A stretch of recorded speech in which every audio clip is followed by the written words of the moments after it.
Roger, why don't you tell me, in your own words, what it was like to fly an A-1 Skyraider?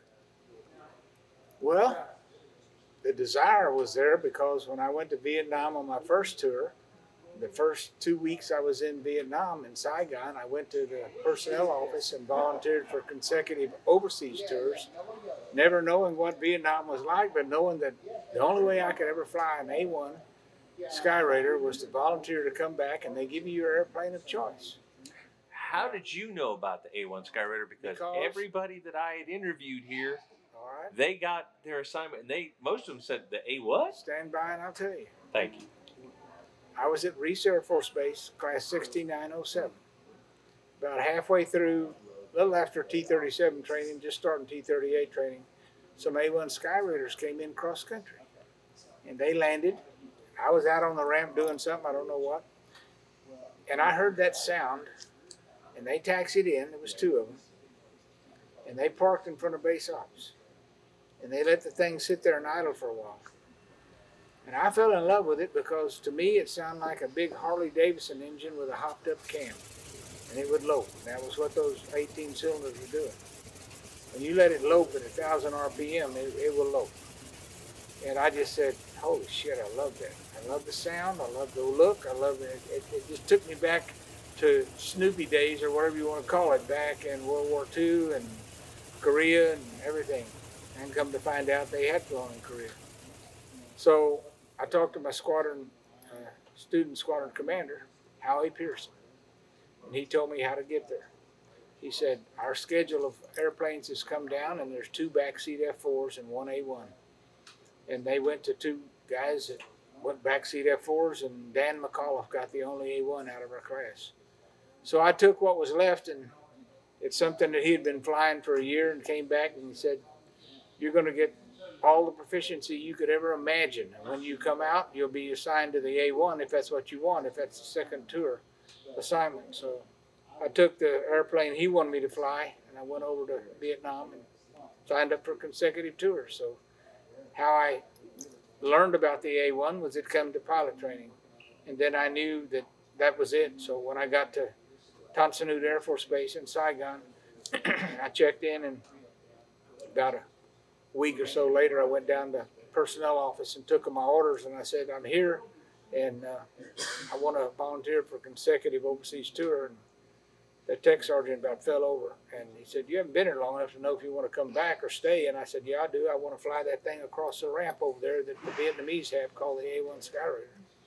And it was still on the list of airplanes available to fly for the U.S. Air Force, although it was only at NKP at that time, Nakhon Phanom, Thailand. So he said, well, okay. So he put me in, and within 30 days of me being there on my first tour, I had my follow-on tour to Nakhon Phanom in the A-1. So I spent that whole year visiting with the South Vietnamese Air Force across the ramp, sitting in the cockpit, chit-chatting with them, looking at it and all this. And the engine and the C-123K model and the engine in A-1 were just nearly identical. Mixture, prop, throttle, all that stuff. So I was happy and went back to Hurlburt after my first tour, got checked out in the A-1, and came back to NKP. I've been told, whether it's a fighter pilot or a helicopter pilot, any pilot says when they get in that aircraft, they strap it on.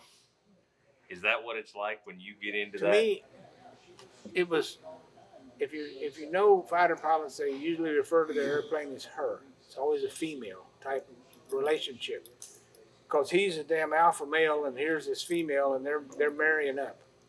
And I've heard a lot of guys, and you feel that way once you strap in, especially in a single seat, and you can't move around, you can't do much. You're wedded to that airplane. You're wedded to her. And one of the greatest pilots that I knew in a while, flying A-1s, and I won't give you his name, but he was good. When he was ready to roll in, he would just say, let her dance. And here we would go. Because the reason we said dance is because when you're coming down final, if you just lay it out and come down from 5,000 or 6,000 feet straight and level, they got time to track you and all. But he would kind of dance and move coming down final and roll out at the last second at the right altitude and drop or fire or do what he had to do. But that stuck with me, and that was really true because you're strapped into her just like a wedding dance, and you and her are dancing together. She's with you, you're with her. You take care of her, and she'll take care of you. And I can tell you, many times that airplane got me home. When you were speaking here last year, you alluded to the A-10, and you said it was just an A-1 with a 0 on the end. That's And about right. you've had, what was it, 24 years of flying experience? 24 years from the A-1 to the A-7 to the A-10. So my whole life has been in attack aircraft and below 5,000-6,000 feet when you do your best work. And the A-10 took a lot of needs and characteristics of the A-1, fly for a long time, carry a lot of stuff, big gun, a lot of things the A-1 did, but now it's a more technical airplane. And, it's a fan jet, and I love flying it. I knew from the first day I flew it, it's all single seat, so first day you fly one at Davis Mountain or whatever, you're airborne, you're single seat. It's not a two-seat airplane to go get checked out in. You're in. So I knew when I started to fly that airplane, and I rolled it up at 90 degrees of bank or close to it and started pulling to see what it would do in a turn, and that thing would do in a 180-degree turn, about 20 degrees a second, I think. It would just flat maneuver. And no one wanted to mess with that 30-millimeter gun and come down from 10 or 15 or 20,000 feet, and you're down at 500 tracking, and they want to get in behind you, because about the time they get to 5,000 feet and they're descending to get behind you, and you turn around, you look them in the face, and they just nearly do the whatever wangle to get out. I mean, it's unbelievable. And I've seen that at Red Flag. I've literally seen that at Red Flag. Guys don't understand the A-10. It's limited in certain things, but it's greatly abundant benefits in the search and rescue and close air support. And you only have to listen to the videos of these Army guys on the ground in Afghanistan and other places. When you hear that burp of that 30-millimeter crank off, and those Army guys are within 100 yards of what you're shooting at, and they just go crazy screaming. They know that their bacon just got saved. To slide back to the A-1, is there one mission that stands out in your mind, good, bad, or indifferent, that is the epitome of the experience, whether it was a SAR mission pulling some people out? When you understand that a single-seat pilot has to fly the airplane, handle the radios, watch the fuel, handle all the armament, and just be aware of what's going on. Situation awareness is number one. And if you have a problem, you need to maintain aircraft control, you need to analyze the situation, and you need to take proper action. So that was embedded into me day one at pilot training. So when you're in the A-1 and you're doing everything. Now, the layout of the cockpit was probably good back in the day when it was designed, but it could have been better as far as where the radios were to change channels and all. And we've come a long way with that. In fact, a lot of stuff in the A-10 is up on the brow panel up above you, so you don't have to lower your head to see something. You can feel and change and do whatever. But the A-1 just was so much power. When you got to 100 knots and that engine is just screaming, and you're loaded from all 15 stations that got something on it, I mean, you can't believe that thing. But it's biggest engine since B-29 or something, and carry more payload than a B-17. I mean, give me a break. And you're single seat, single engine. It's the sweetest dream you can find. And the A-7 was the same way, except it was cosmic because all the weapons, computerized weapons delivery system was in there, and that was a leap to go from the A-1 to the A-7, but what an airplane. And then back to the A-10, and they set a gun out on Long Island at the Fairchild Company on these yellow marks that I went to see, and they built an airplane around that gun. It is tremendous. And so I love being in what I call the 5,000, 10,000 to the ground, and I'm not in the high fasty club. They can have all that they want. So, but I just stay down where I'm working with troops and working with guys that troops in contact, and getting the good guys out. Search and rescue was my dream, and I flew that in A-1, A-7, and A-10, and working on the manual in each one of those airplanes as I moved from one to another of the SAR manual, and I enjoyed that a lot. Have you ever gotten to meet anybody that you rescued later in life? Well, there was a SAR called Gunfighter A-2, Alpha and Bravo. A2 Alpha 71, when you have your smoke out, let me know. When you have your smoke out, let me know. Okay, babe, okay. When I bring them in, I'll tell you, pop your smoke, pop your smoke. Pop your smoke and drop it at your feet. Drop it at your feet. How copy? Now, since we don't have Bravo located, we will not put down ordnance unless you or the Jolly call out ground fire.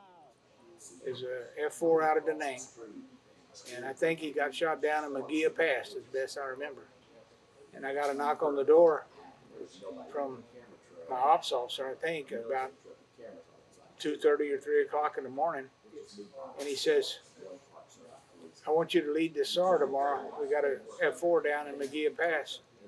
I said, "Okay." So, of course, I didn't sleep the rest of the night. I got up, cleaned up, got dressed, went down to Tuac, started talking to people. The rest of the crews hadn't showed up yet.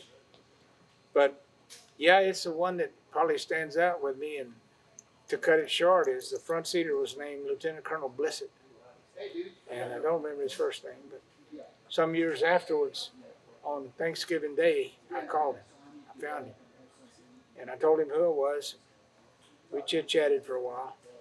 And that was meaningful to me to be able to talk again to, somebody picked up. But when we picked him up and we got all the forces out, nobody got shot down or anything, nobody got hurt, we got back to NKP. Well, there's always a huge party at the Officers Club if we bring somebody back home. So that night, the Jolly Greens and A1s and FACs and everybody put their party suits on, go to the club. And it's a fraternity atmosphere that you cannot believe, because people hang their lives out for each other. But we won. That's the deal. It's just like the, Pro Bowl, anything else, maybe Super Bowl. We won. We got them out. The bad guys had ways of waiting. They would not shoot at me when I went down, trolling for ground fire around the survivor to just see if there was anybody there. They knew their stuff. They would wait till a Jolly was brought in, and when he went into his hover and tried to pick the guy up, then July the 4th would break loose. So it was sort of like that. But Gunfighter A-2, we located Alpha, but I couldn't get Bravo to come up on the radio. If you ever listen to that SAR tape, which is on Google, I think, you'll see that just about the time we went to execute to go get the front seater, Colonel Blissett, the back seater started screaming and coming up on the radio to me. So I halted the execution and had them go back and wait. And I talked to Bravo, and I did the fly across from 90 degrees back and all until I had him located. I talked to him. I thought he was in shock, and the way it sounded. And then after he got in they picked him up in the helicopter and they took a picture of him. You could see that his eyes were wide open, and he was just glad to be there. I mean, he was in shock. So that SAR proved to me that A1s and Jolly Greens and FACs and can work together. And the United States we say we never leave anybody behind, and we really try to live up to that. There's sometimes when circumstances alter cases, but we try to live up to that. And every time I led a Sandy group in for a pickup or was involved in a Sandy and a SAR, the war, as far as I could tell, come to a stop. And Kingbird or somebody would tell Sandy 1, "Okay, I got F4s, I got 105s, I got this, I got that. What do you need?" I'm stacking them up. Because we never knew what we were going to have to sanitize around the objective. So we had a lot of facts. Facts is nail 2-1, nail 3-1, nail 4-1, Where you want me to? You want me to work east of the river, and you want the other nail to work west of the river, and they could go and, if nothing else, take those fast movers who were running out of gas, and if it wasn't too close to the objective, just bomb the hell out of the damn jungle. I mean, just deter anybody from trying to reach the survivor. So it's a play, it's an orchestration, it's an opera, it's whatever you want to call it. It's a fantastic piece of music when all of it comes together. And Jolly Green finally calls and says he's coming up, he's on board, let's get out of here. And now you tighten up all those A1s around those Jollies as they come out, and we come out as fast as the Jolly will fly. And when he's cleared enough, he starts climbing, and we go up with him, and we take him back to NKP. Is there anything else you'd like to tell us, Roger? Because it's always a treat to sit down with you and to... Well, it was a treat for me to come back here this year after 2018 to see A-1 665 here, and to know that Cavanaugh Flight Museum allowed Ken Holston to bring A-1 606 from Fun & Son in Florida up here to Tennessee to be here for this day, so those two airplanes could be here before he flies back to Dallas on Monday. The thing that's so great for me is 44 years and 2 days ago, those same airplanes flew together. They were sitting on the grass, 665 and 606, and Jack Drummond and I were cranking them up, and we taxied out. And on the 6th of May, 1975, we flew them from Ulatau to Tockley and hit them in a big hangar. And today, those two airplanes sitting side by side cranked up and taxied out and took off, and it was memories beyond belief. I mean, no one that hasn't been there and hadn't done it can feel it, but I did. And I thank you all. Thank you for your interest in doing this and for documentation. And there's a lot of little people around that were here today, little kids, little boys and girls and all, that maybe someday they'll have a chance to look at this and they'll say, oh, I remember when my daddy took me to see all those airplanes, and oh, this is what it was all about. I saw a mother today, Yeah. and she had two boys, and they were she was this little bitty lady, and she had two sons, and she was telling me how her one son wanted to be a pilot, so they came out here today so that they could see this, Well, which, you couldn't come to a more inspirational place or moment for that child to see that aircraft and meet you gentlemen. anytime you look at Neil and Rhonda Melton having one of these days, you know it's going to be down to earth. There's going to be people here that have flown these airplanes that can talk about them. And there's always a Q&A, and you can go up, and I bring some pictures, and I try to sign them and give them away and all, but I love it. It's part of my life. It'll never be out of my life. I wake up some morning, believe it or not, I know this may sound crazy, but I can smell the fuel that went into the A-1. 115, 145, you can just, I don't know, it's just in my blood, and, whatever. I love it, and I love coming here. It's a long way from Austin, Texas, but it's worth it every time. Well, Roger, thank you so much for coming, and thank you for spending time with us. Thank you, sir.